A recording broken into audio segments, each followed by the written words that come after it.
Well, one of the other things that was not listed in that bio, your most recent book, was actually The Earned Life. The whole premise within that is kind of looking at the balance between regret and fulfillment. Most of your work is this really nice overlap in each of your books around where the professional life kind of intersects with just who we are as humans in our daily life and the big focus here. I'd love to hear in your words, what is it that you think about, or how even do you define this difference or maybe even tension between regret and fulfillment? Well, in my book, The Earned Life, I think the most interesting section is I talk about our ambitions, our our aspirations, and our actions. And when I talk about this, I talk about the concepts of regret and fulfillment. What I mean is we need to have alignment between these three. And when we don't have alignment, that's when we end up with the concept of regret. What matters in life anyway? Not that much. I mean, assuming you have a middle class income, you get somebody you love, and you basically, you know, you're doing okay, middle class income, and you're healthy. Assuming you're healthy, you got a middle class income, got somebody you love, what else matters? Well, there's only really three things I can come up with. One is we need some sense of higher aspiration. Why am I doing this? What is the point to all this? It doesn't necessarily have to be religion, but at least some form of higher aspiration. Number two is then we have our ambitions, which focus on our achievements, achieving things. And then number three, these need to be connected to our enjoyment of the day to day process of life and our engagement in life itself. And we can overweight, and when we overweight any of these, we lead to regret. In the history of the world, most of our ancestors were focused strictly on the action phase. They were just living day to day lives. They didn't really have a choice.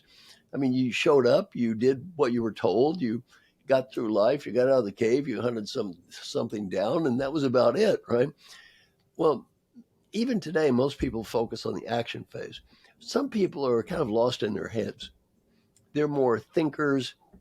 They may not do anything or enjoy the process of life, but they're very lost up in the aspirational level. The people listening to you and the people I work with are our problem tends to be overly focused on achievement. And we confuse achievement with a lot of other things. And we fall into this myth that if I achieve more, I will be happy. The book is a very non Western book. So in the book, I talk a lot about never become fixated on results, which is very not Western for a couple of reasons. One is you're not in charge of all the factors that lead to the results anyway. But two is what happens after you achieve the results? Well, how much long term satisfaction, happiness does that bring? A week, a month? Not much. Then you just got to get more and more results. The Buddhist term for this is called the hungry ghost. So I'm basically a Buddhist. I'm a philosophical Buddhist.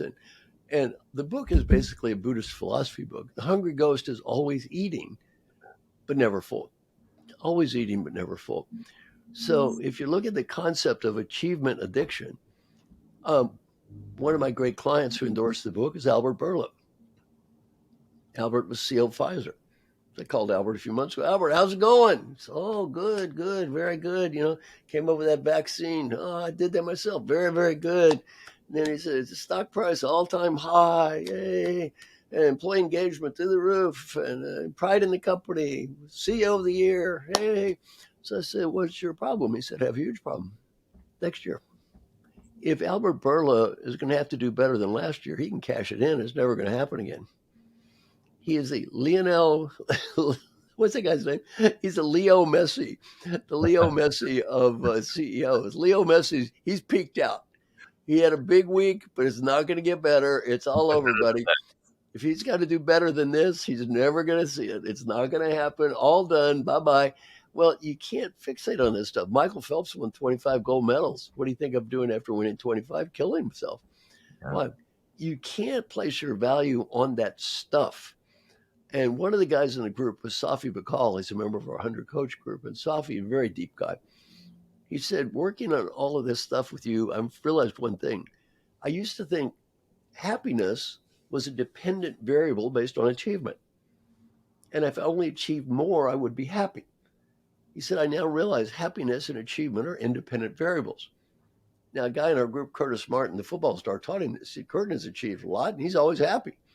Some of these other people achieve a lot and never happy.